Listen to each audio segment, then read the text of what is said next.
वक्त है देश विदेश से जुड़ी बड़ी खबरों को सुपरफास्ट अंदाज में देखने का। सबसे पहले आपको दिखाते हैं आज की सभी बड़ी खबरें देश 20 में। राहुल गांधी का कर्नाटक के आलंद में वोट चोरी का दावा। कहा ऑटोमेटेड सॉफ्टवेयर से वोट काटने की कोशिश हुई। जहां कांग्रेस का गढ़ वहां नाम काटे जा रहे हैं। राहुल गांधी बोले कि टारगेट करके लाखों वोटर्स के नाम लिस्ट से हटाए जा रहे हैं। ओबीसी, आदिवासी, अल्पसंख्यक वोटर सरकार के निशाने पर हैं। राहुल गांधी बोले कि हाइड्रोजन बम नहीं, वो आना भी बाकी है। जो भी मैं कह रहा हूं उसके पुख्ता सबूत हैं। बिना किसी सबूत के मैं कोई बात नहीं कहूंगा। राहुल गांधी का मुख्य चुनाव आयुक्त पर हमला। कहा ज्ञानेश कुमार वोट चोरों के रक्षक, लोकतंत्र को बर्बाद करने वालों को बचा रहे हैं। राहुल गांधी का बड़ा दावा। का चुनाव आयोग के अंदर से हमें खबरें मिल रही हैं, हम अगले 2 से 3 महीने में पूरी तस्वीर साफ कर देंगे। राहुल गांधी के आरोपों को चुनाव आयोग ने गलत और निराधार बताया। कहा वोट ऑनलाइन डिलीट नहीं किए जा सकते हैं। आलंद में वोट हटाने के राहुल के आरोपों पर चुनाव आयोग का जवाब। कहा वोट डिलीट करने की असफल कोशिश हुई थी। खुद चुनाव आयोग ने एफआईआर दर्ज करवाई थी।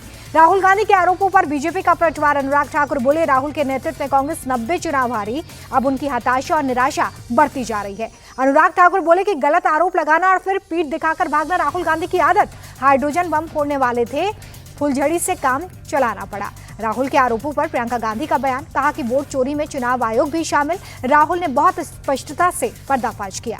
राहुल के आरोपों पर आम आदमी पार्टी का समर्थन। सौरभ भारद्वाज बोले राहुल गांधी ने गंभीर मुद्दा उठाया है। केजरीवाल ने पहले ही वोट काटने की बात कही थी। बीजेपी नेता रविशंकर प्रसाद बोले लगातार हार के कारण ये राहुल गांधी की हताशा, उन्हें वोट नहीं मिलता तो इसमें हम क्या करें।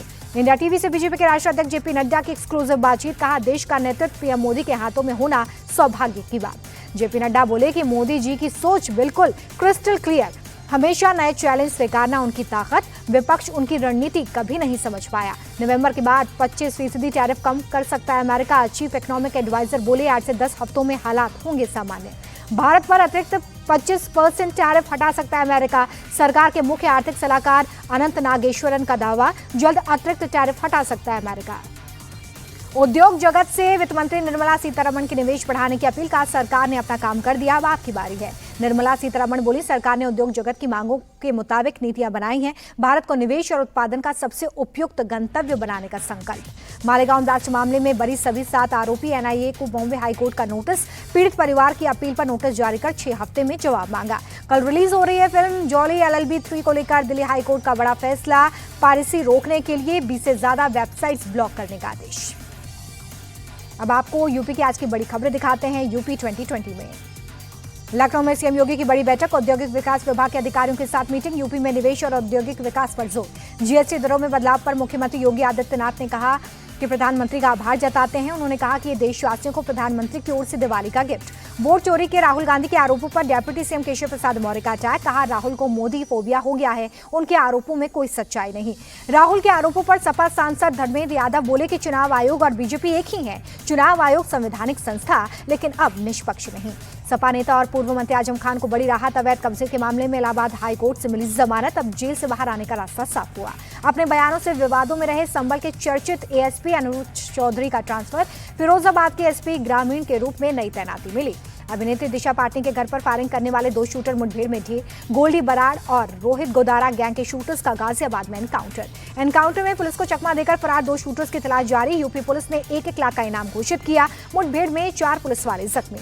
शूटर्स के एनकाउंटर के बाद दिशा पाटनी के पिता जगदीश पाटनी ने सीएम योगी का आभार जताया। कहा जैसा उन्होंने मुझे विश्वास दिलाया था वैसा ही हुआ।